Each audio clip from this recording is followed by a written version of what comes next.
Hello, and welcome back to Business First Creatives Podcast. Today, we're in for a real treat. So, when Latesha Lynch pitched herself to be on the podcast, you guys know I have a thing. Like, I usually don't let people who pitch themselves on the podcast, but I have been following her for quite some time. And the topic is fire. And so, I am super excited to chat with her today. Latesha, welcome to my podcast. Thanks for having me. I'm so excited. So I feel like what we're going to get into today is a real hot topic for lots of people right now, because what I see on my side is everybody is doing like a mass exodus from social media. It's like maybe we did a little bit too much social media during the pandemic, and now everybody is like, okay, there's got to be a way to run my business when I'm not online 24/7. Yeah. I've been seeing that a lot too, or even just like a lot of clients, they're like, I just have no energy for this. I'm tired. I need a break. And I'm like, oh no, you can't just disappear. Come back. So the idea is that you can create one piece of content and it does the work of 50.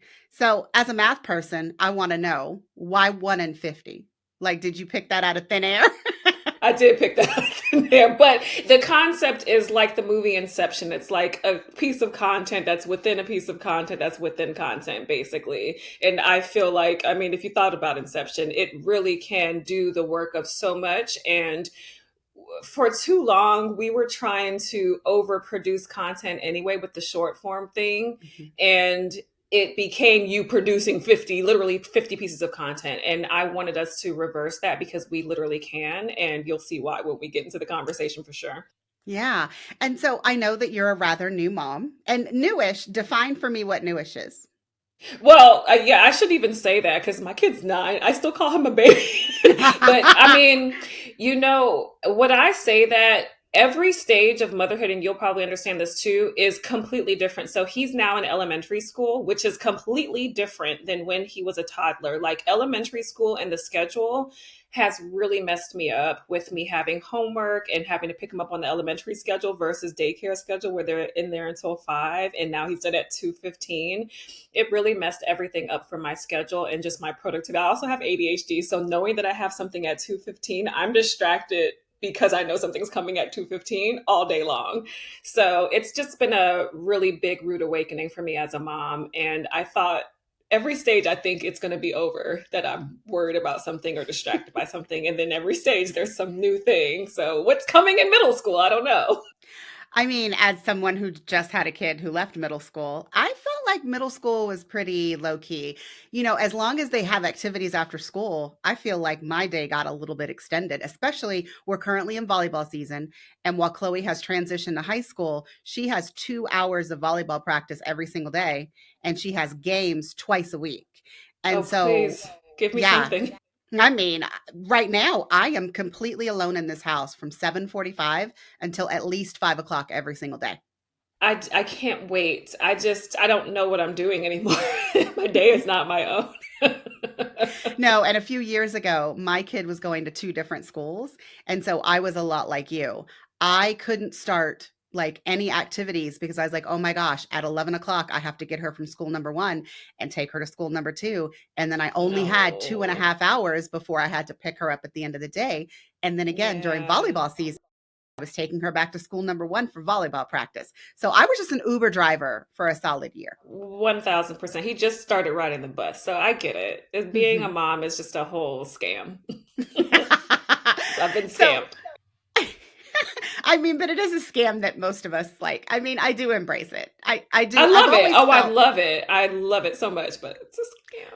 I've always felt like those of us that have businesses that we can kind of build around our life are lucky in that respect because like with my 100%. husband, he's a biochemist, he's in a lab. He doesn't have anywhere near as much flexibility as I have. So, I mean, at least I am able to kind of build my schedule and create marketing, which is what we're talking about today, to kind of fit the season of life that I'm in and the capacity that I currently have. Exactly. Yeah, we are very fortunate. And I know I shouldn't talk junk. I'm just spoiled. Well, let's get into this idea of inception marketing. So, how did you come up with the idea? And like, just give me the big overview of what it means to have inception marketing.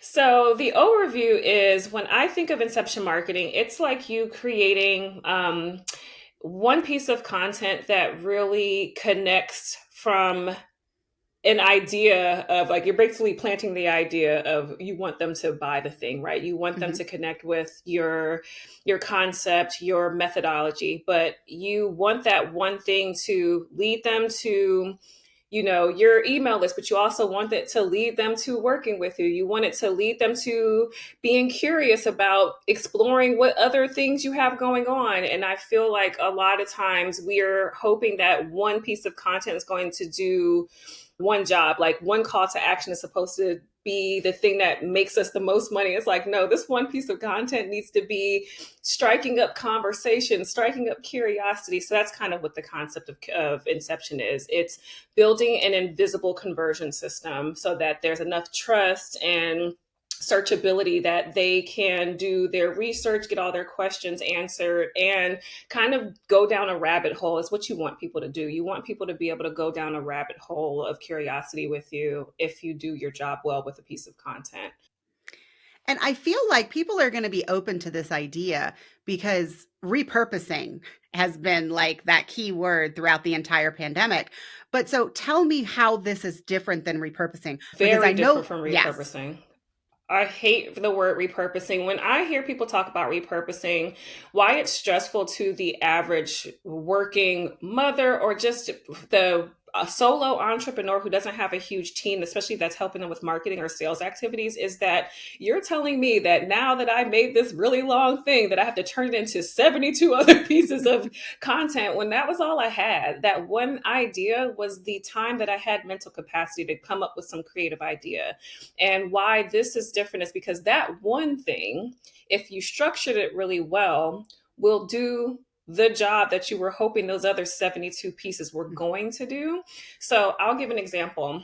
If I create a YouTube video, if that's my channel, how I'm structuring how I even talk throughout that video, at the very beginning of that video, I am going to say something that I'm going to talk about my program. Like, yeah, I'll say something like an intro. We always have some hook. And I'm going to say, and in my program, we actually work on this exact thing. So now I've planted a seed and mentioned my program's name and what we do. And that if you wanted this thing that I'm about to teach you about, you could just skip the line and go straight to this program. Then I'm going to give you the value. I'm going to introduce myself. So now you get to know me. I built a little bit of trust. I've introduced myself and all of the 20 years of experience I have in Mhm. marketing. So now I planted a seed of trust.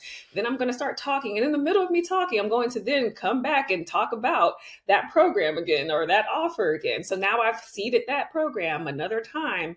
And in between there, I've talked about other things. So multiple times. And at the end, I'm going to then do that hard call to action. Like, there's multiple times that I give you an opportunity to learn how to work with me, to get to know me. If you've just come across that for the first time, I've talked about something that you can now go and research. There's a description to that video that has links to other things that are connected to it. So if you didn't learn enough in that one thing, I'm not going to create a new piece of content. I'm telling you, go watch something I created a year ago that's already about Mhm. the same topic.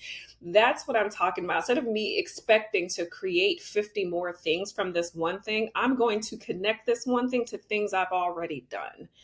And that's the thing that I wish we would start teaching and helping people with, rather than setting them up to continuously be producers and content Yeah. creators. And I love this because one of the things that I have in my business is a pretty robust content hub in Airtable. Those of you that are listening, if you don't love Airtable, find somewhere else to put this.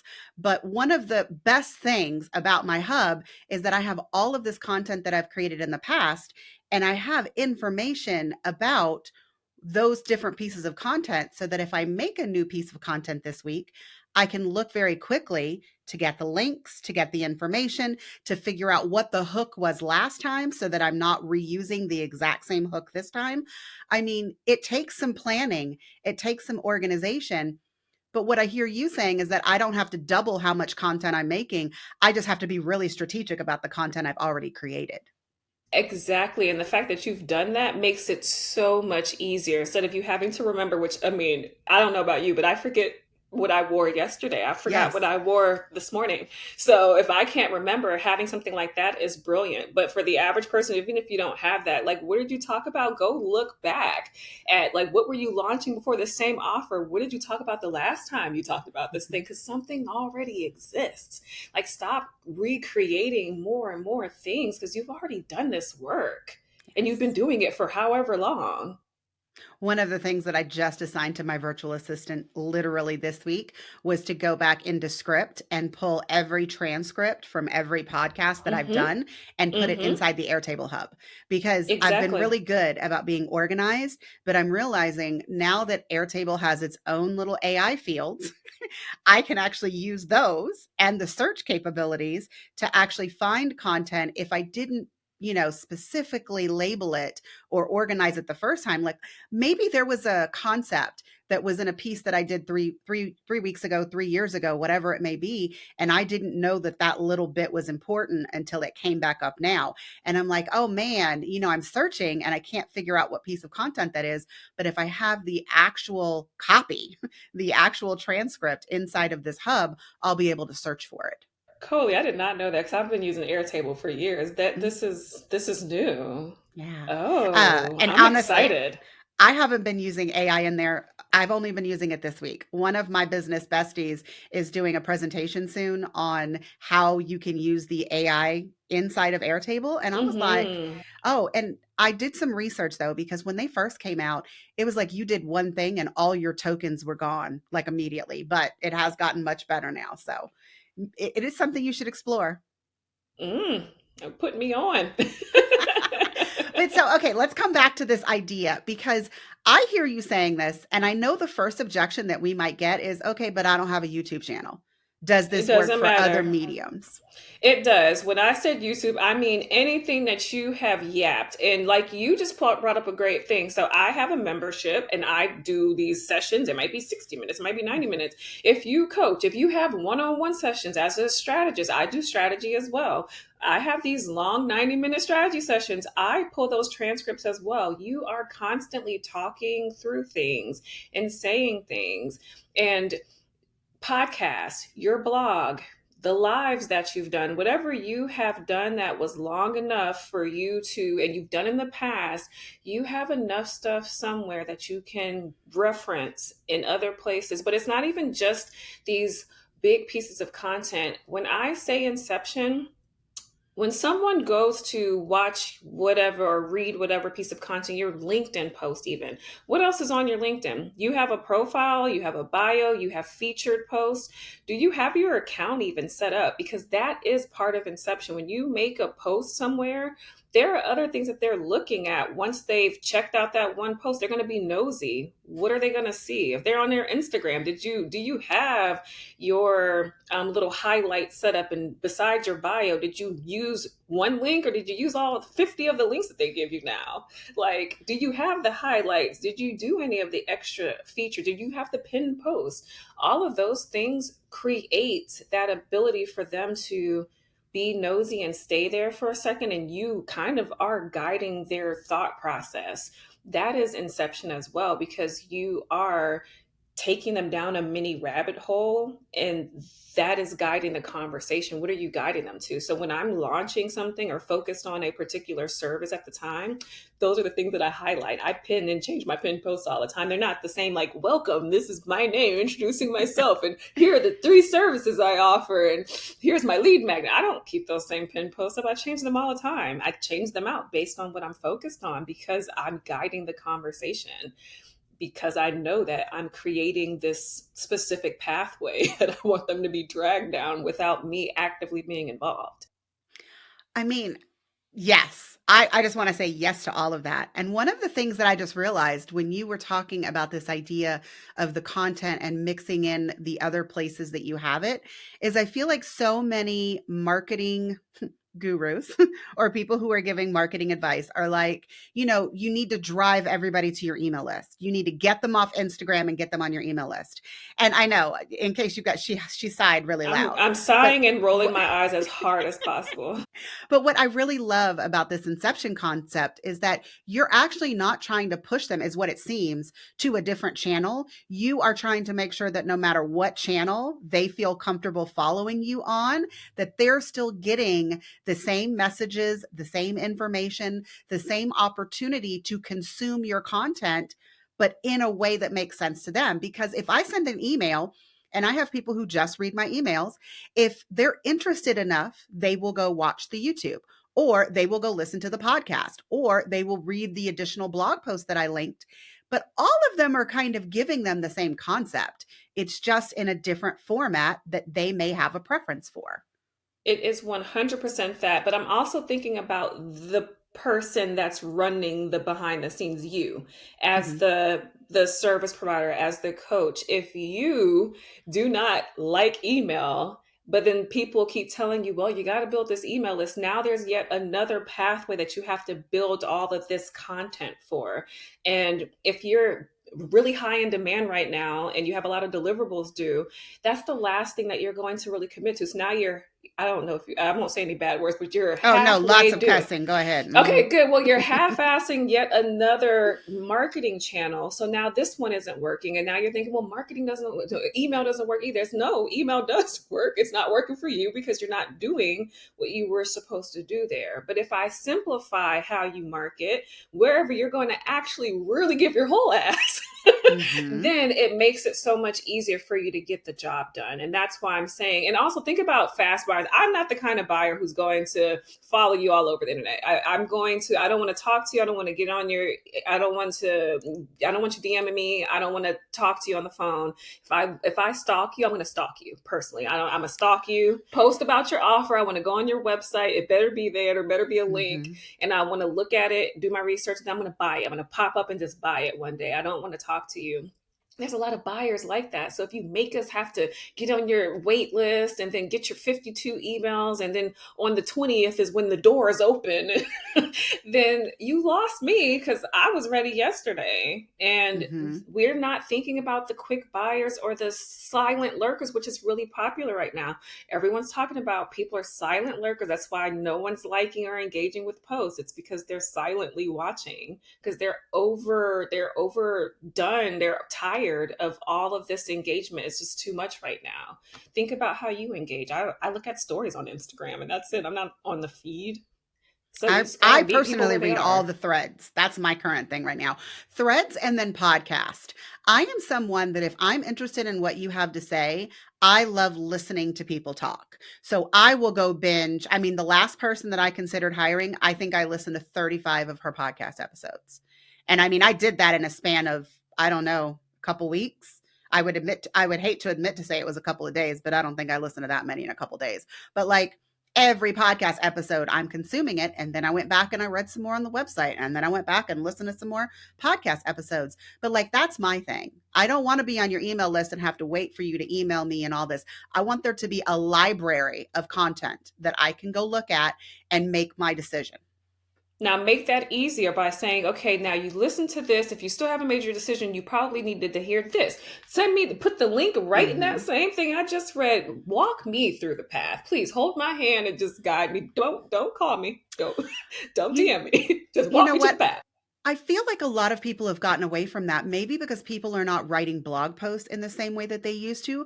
But I feel like when I first started as a business owner, which I've been in business for, I think, 14 years now, I was really good about when you got to the end of a blog post as a photographer, I was like, okay, here's two more examples of exactly what it is that you're looking for in this blog post. And then, like, here's my sales page or my services page or whatever it was.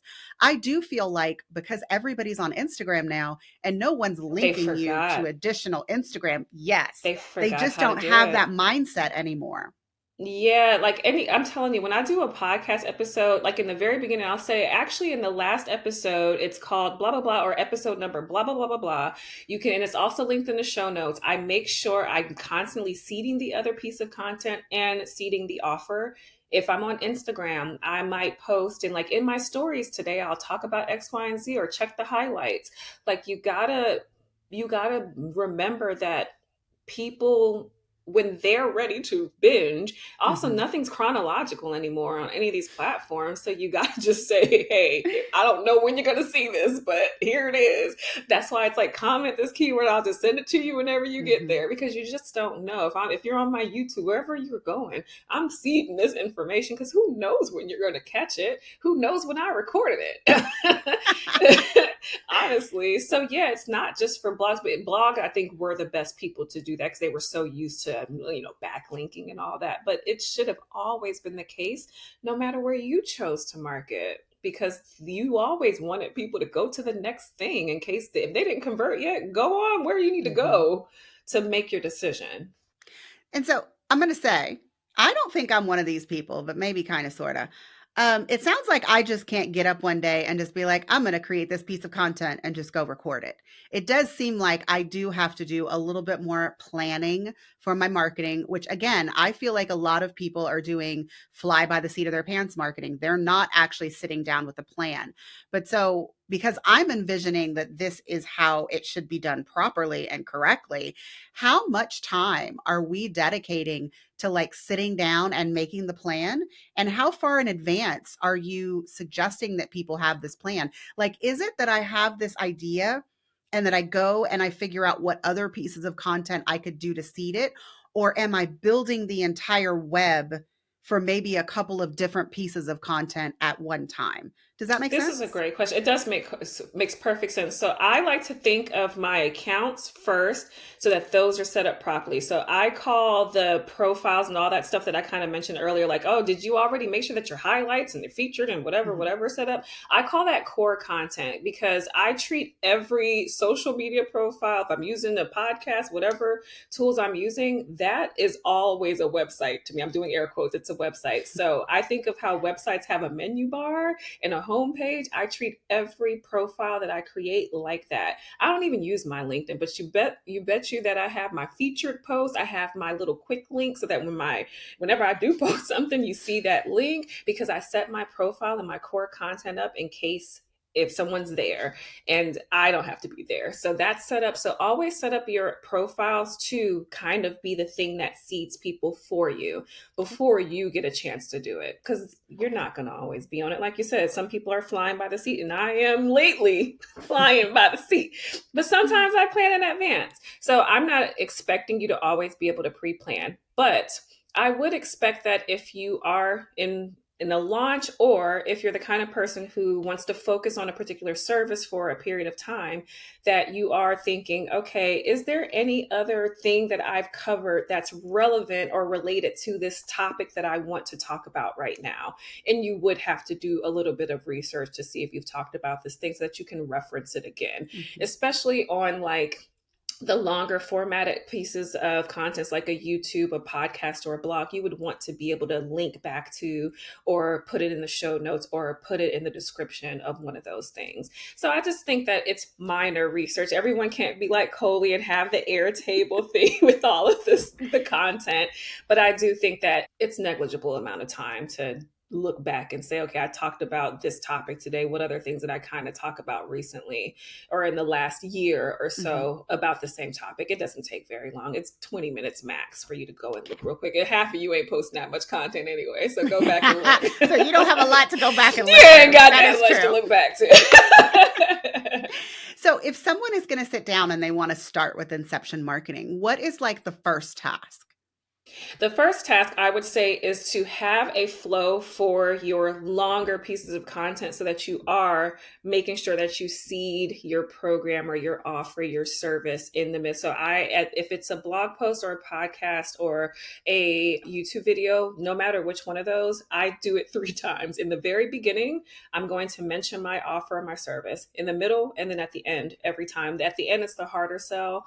At the beginning, it's like a little casual mention. In the middle, it's like a little bit of a longer one. So I do that because I don't care if you kind of listen to me and then you bounced or you listened to all the way through. I'm going to get you one way or the other. Okay. And then I would plan out, do the outline for that piece of content. So that's number two. And then the next thing would be, then what can I connect back to this? So what other things is relevant to this? I mentioned this word, or I said this word. Did I talk about this? So I did kind of talk about this. So then you can kind of fill in those blanks. So there's like, I think that's a little three easy steps that you can follow. No, and Simple it's awesome. outline and simple seating, simple outline, and then what can you reference? And in that way, you know that you're kind of covering your bases every single time. Now, when you say that you're outlining your piece of content, where do you plan? I'm just always interested in asking everyone. Like, where is it that you sit down? Because I'm assuming it's not on a piece of paper. No, it is not. So I actually have this huge, I made this CMO, it's called the CMO dashboard. I made it a long time ago in Notion, and it has the templates built in. With Notion, you can make templates for anything that you use. So I have templates for, if it's a podcast, it's a thing that I can click and it says podcast.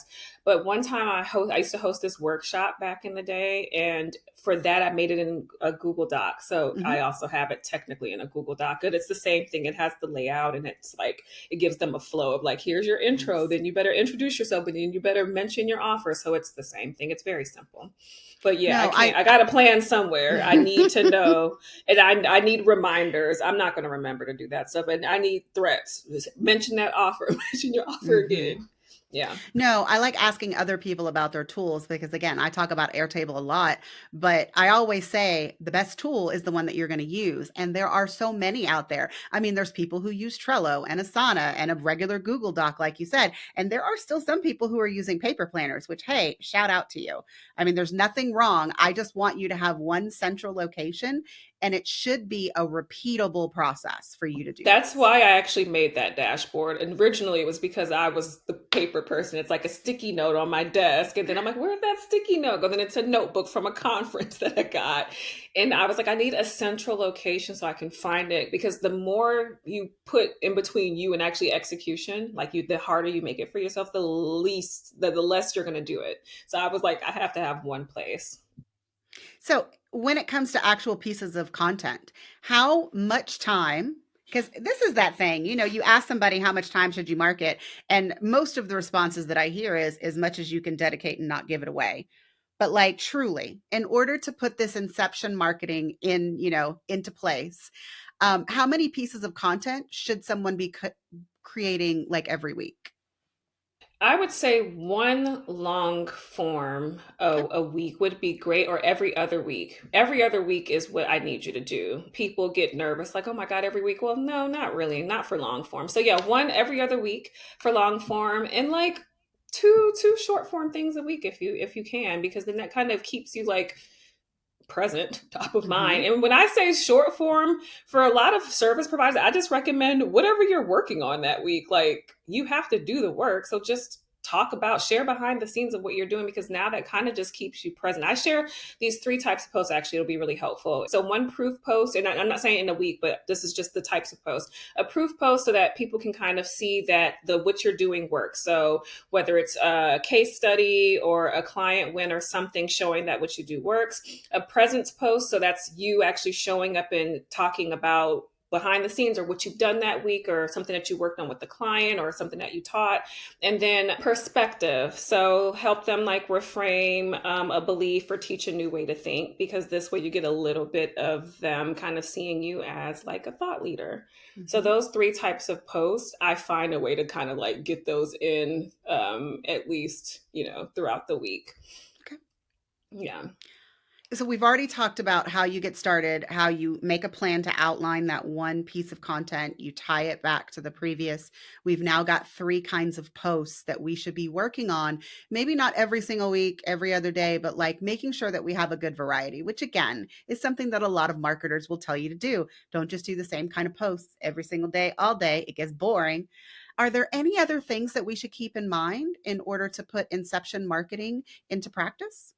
No, it's really simple. I hate for people to feel like there's so much that needs to be involved with marketing. And that's the problem. I think we have made marketing this big, scary, overdone, overcomplicated, do 1,000 things. It should take you 2 hours or you're not spending enough time.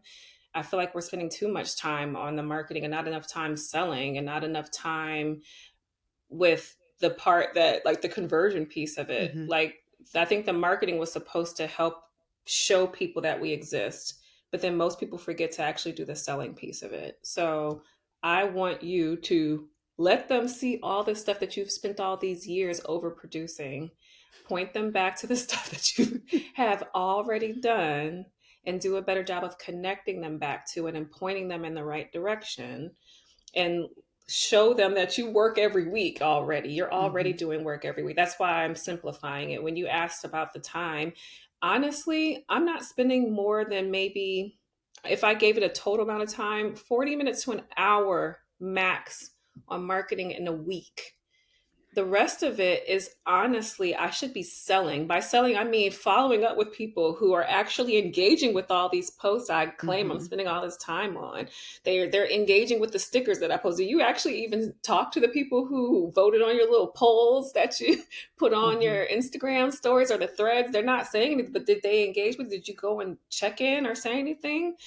Those are the things that I have been focusing on telling people to actually spend their time doing, is talking to people, actually networking with Yeah. people, following up with these relationships and these replies, and like checking back on past clients that probably still need help from you.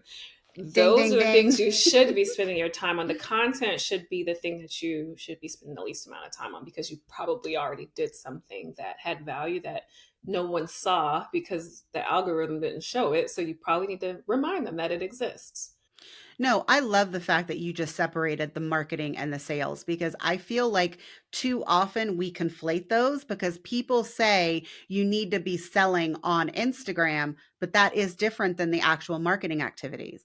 Like sales to me, and it seems like to you, is actually engaging with your audience directly in order to push them towards a buying decision. Not necessarily purchasing, but like making a decision about whether or not you and your product or your offer or your service is right for them.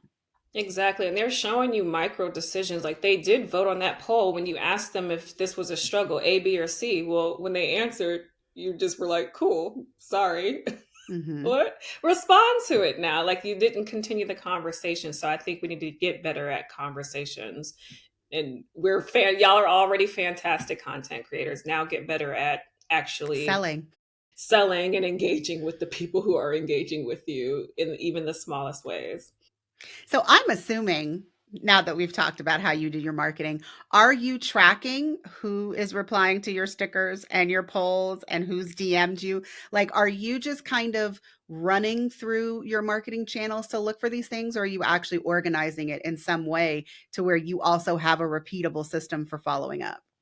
I have a trackable way to do that. Now, am I going to tell y'all that I'm doing it all the time? No, because I'm a marketing professional. So, I have a lot. I do all my marketing for inbound activity. I Hmm. hate to have to go out and get people. A lot of my leads and sales come from inbound. Like people will DM me and say things because that's what I teach. But I do have professional trackers to track every one of those leads. And I teach all my clients to do it because I know that they don't always have those inbound leads coming in like that. So, yes, I have trackers. I have a tracker in Airtable actually to track those leads and to say, oh, these people have been engaging. But I also have a process where I just every week I'll just go back and look at who engaged with my story. So it's kind of just a Hmm. process, not necessarily like a physical, this was the person's handle. You should Yeah. have a process and know every single week what you're doing. Like people Yes. who engage with your stories, people who commented, people who DM'd you, you should have a process of the typical markers of interest and then following up with those markers of interest every single week. Yes. Keeping track of your hottest leads. I'm going to do, 1000%. I have a podcast episode I just recorded a few weeks ago. I'm going to link it in the show notes. See, I'm taking Latesha's See, advice. I'm going to link seeding. it. But I was basically saying, I think a lot of us are spending way too much time on our general audience instead of segmenting people so that we are going back to the hottest people first. You know what my favorite thing to do? A quick tip, if this is Instagram, but you can also do this on most of the social platforms. I make a little save list. I know you can do it on TikTok as well. I have a little saved list of my warmest people because I hate traditional little trackers, even though I Hmm. make them. I save them in a little list called warm leads, or like warm leads for this offer. I even organize them based on the offer. So if you're engaging with me, I probably have you in a little Girl. saved little folder. I make it really Hmm. organized so that I can just go and engage with them or go and say something to them. And then on Instagram, you can also make tags for them. There's a tag that's leads, there's a tag as closer, like customer. Like you can tag them and change that tag marker for them Nice. in your messages area. It's really cool. I've been Okay, tagging Latesha. people with little, yeah, yeah. It's a I little cool mean, tag. You didn't know all that? the ideas, all the Yeah, ideas. it's really cool. I feel like you have said a lot of things where people are going to come find you on the internet and perhaps drop into your DMs. So this would be a great time to tell us about the membership and also just where people could come and engage with more of the content that you spend so little time creating. Well, you can come and see me on stories because I don't have to post that much on my feed. I'm kidding. I'm on Instagram and Threads the most at Her Marketing Coach. That's also my website. My membership is called Revolutionary Society, where I help you to not have to do the most with marketing or launching. So you can check out Revolutionary Society at revolutionarysociety.com. Letitia, thank you so much for dropping in and suggesting this conversation because I really feel like this is something that will help people get out of their head and reuse more of the content that they're already creating instead of constantly creating more and more And and not more. repurposing it. Yes. And not Yes. having to repurpose it, but actually just pointing people back to what's already done. Mhm. Yes. Thanks for having me, Coley. I'm so excited you accepted me. I feel very accepted. All right, everyone. You know, I give you like a list of things that you're supposed to do at the end of every episode when I remember. But literally, if you don't have a database of your previous content, what you talked about when, I don't need you to build it for everything. But the most important pieces of content, make a list, get the links, create a list of the content and the topics that you talked about so that you can start purposefully linking back to old content instead of constantly creating new. Okay, that's it for this episode. See you next time.